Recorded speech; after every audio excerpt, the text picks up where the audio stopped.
Como buscar e selecionar aquele mestre cujos pensamentos irão orientar na realização da nossa missão? Essa foi a pergunta que ficou no ar. Ao longo da nossa história, enquanto humanidade, muitos foram aqueles que deixaram legados valiosos com o propósito de contribuir para o desenvolvimento do ser humano. No entanto, cabe a cada um de nós ser capaz de aplicar em sua vida estes ensinamentos, o que não é nada fácil, pois o modo de vida que temos, voltado essencialmente para os aspectos externos, materialistas do mundo físico, promove um distanciamento das questões da vida interior. Quando iniciamos essa jornada em fevereiro, partimos do momento de crise desencadeado pela pandemia, que além de revelar conflitos que já subjaziam, potencializaram outros por conta do confinamento e de outros comportamentos que os cuidados então exigiam. Empreendemos juntos uma viagem ao espaço interior, o nosso sótão psíquico, e promovemos a limpeza de tudo que não servia mais, dando espaço para o desenvolvimento de novos comportamentos, novos hábitos, novas virtudes. Esse momento de olhar para dentro de nós propiciou-nos ampliar o autoconhecimento e fortalecer a autoconsciência, que é o que nos confere cada vez maior domínio sobre nós mesmos. Portanto, mais poder para decidir sobre a nossa vida, o que significa maior liberdade interior. Descobrimos que todos temos uma missão enquanto seres humanos e que essa missão nos precede. Ou seja, do mesmo modo que quando nasce uma planta, a sua função já existe e espera-se que ela cumpra, do ser humano também espera-se que desenvolva a sua humanidade. Vimos como a ciência tem avançado na direção de compreender a amplitude da capacidade mental de conectar-se com as energias do universo e, por meio dessa conexão, elevar a frequência energética com que vibra, beneficiando de maior saúde física, mental, espiritual. E esse percurso nos levou a traçar um plano de vida, de modo a trazer para a realidade física diária a prática daqueles hábitos que nos alçarão a outro nível de existência.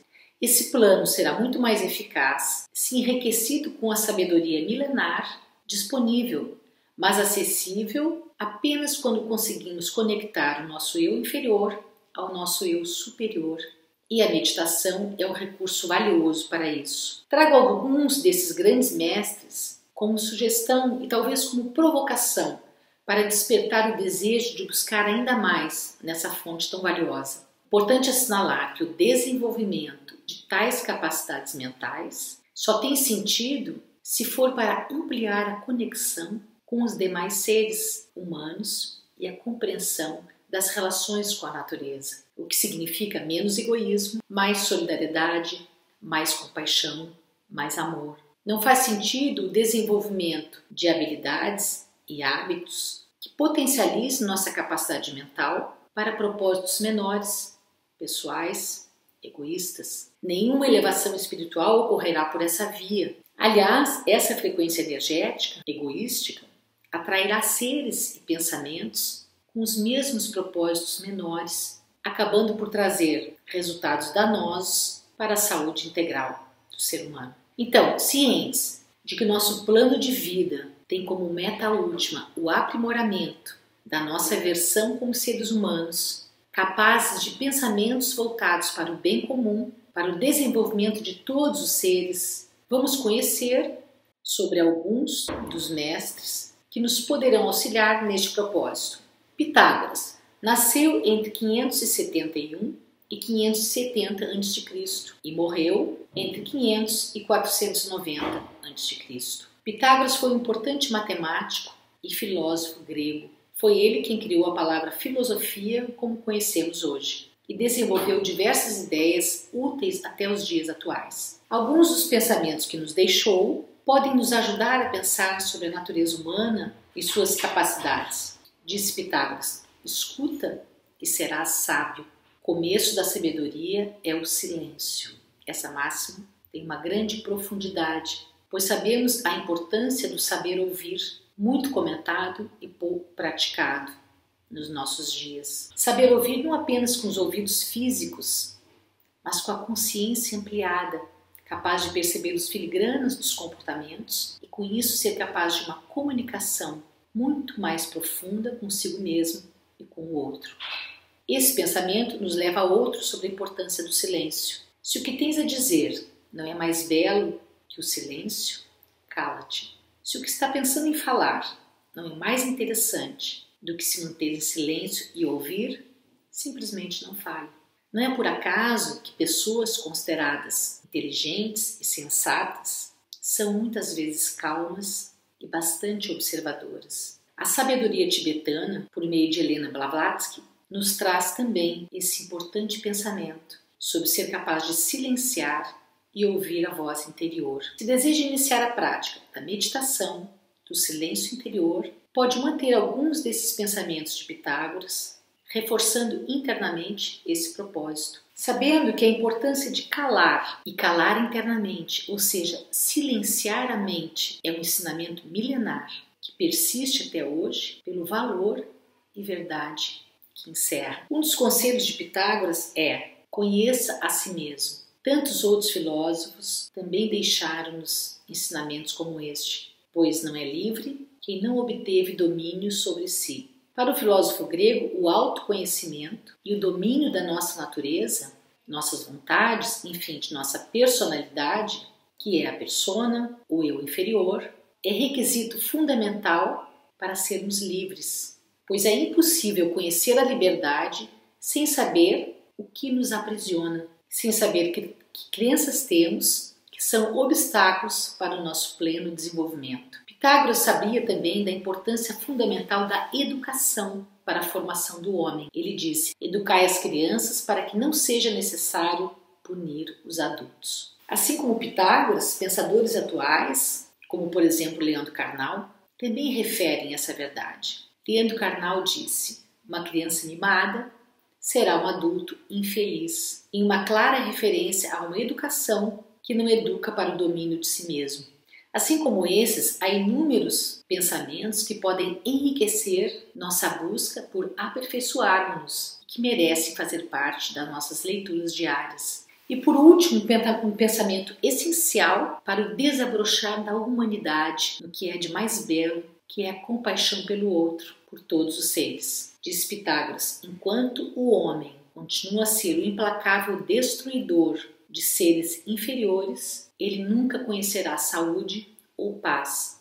Enquanto os homens massacrarem os animais, eles se matarão uns aos outros. Desenvolver e praticar essa virtude significa um grande salto de qualidade para a humanidade e que só pode começar em cada um de nós.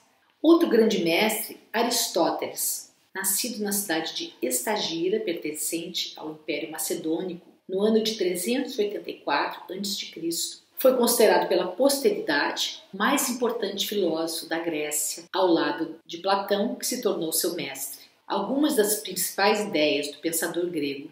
Em seu livro Ética a Nicômano, Aristóteles apresenta suas teorias morais, defendendo o que ele chamou de ética eudêmia. O termo eudêmia deriva do mesmo radical da palavra dêmon, que no grego antigo seria o equivalente à consciência, uma espécie de voz que guia nossos pensamentos e ações. A ética, segundo Aristóteles, deveria ser guiada pela prudência e pela moderação. Segundo o filósofo, havia uma espécie de justa medida entre dois extremos morais, que eram considerados viciosos, um por excesso, outro por falta. A justa medida seria a moderação da ação entre os dois vícios, o que resulta na virtude. Por exemplo, a coragem seria a virtude por justa medida, compreendida entre o vício da temeridade, excesso de coragem, e da covardia, falta de coragem.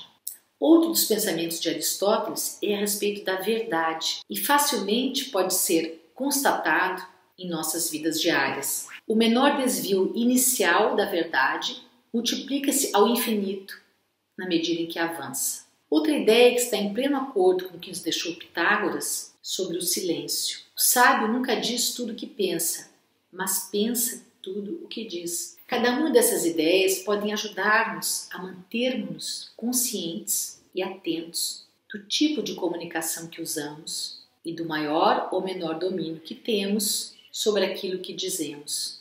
Marco Aurélio, imperador romano, nascido no ano de 121 da nossa era, em Roma, governou do ano de 161 até sua morte em 180, com 58 anos. Ficou conhecido como imperador filósofo por sua dedicação ao estudo da filosofia. Em um de seus escritos, relata uma virtude de cada pessoa que conheceu, demonstrando o verdadeiro espírito filosófico de encontrar sempre o melhor daquilo que vê. Esse exemplo é um verdadeiro guia para o desenvolvimento do hábito de vibrar sempre uma energia positiva perante qualquer situação, evitando julgamentos, buscando sempre algo positivo para apreciar.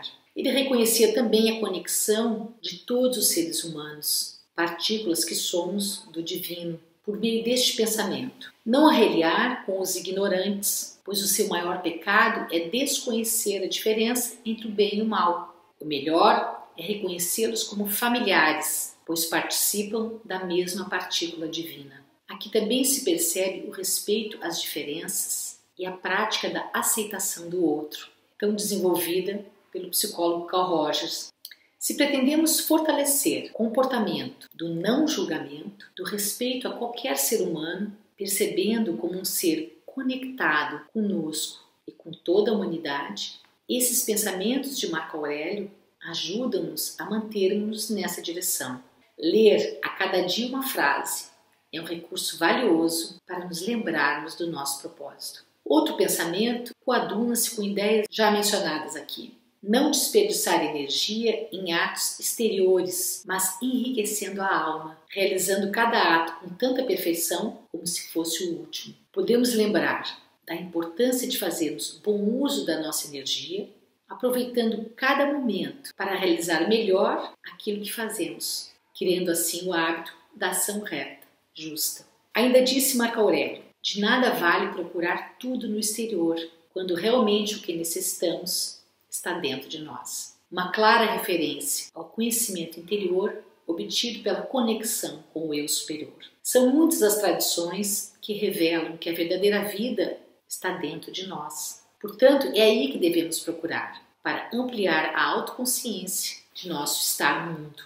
Outro filósofo, Plotino, nascido no Egito por volta de 205 da nossa era, demonstra em seus textos a preocupação em elevar a alma, sendo seus ensinamentos baseados na contemplação, na união com Deus. Um pensamento que destaco é: tornamo-nos aquilo que contemplamos. Esse pensamento está em completo acordo com as leis do universo, pois atraímos o que vibra na mesma frequência de nossos pensamentos e sentimentos. Assim, aquilo em que colocamos nossa energia, o que contemplamos, influenciará diretamente o modo como somos e aquilo em que nos tornamos.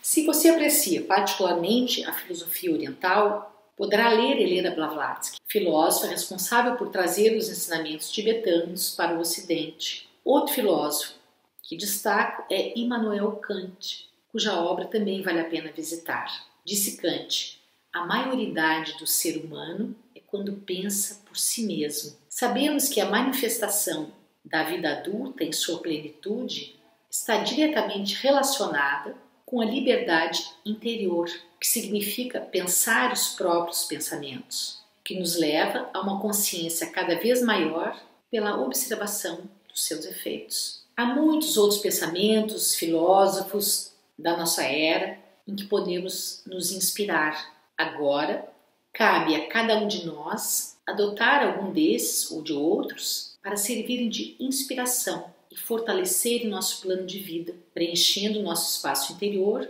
com verdadeira sabedoria, aquela que nos liberta e transforma um pouco a cada dia.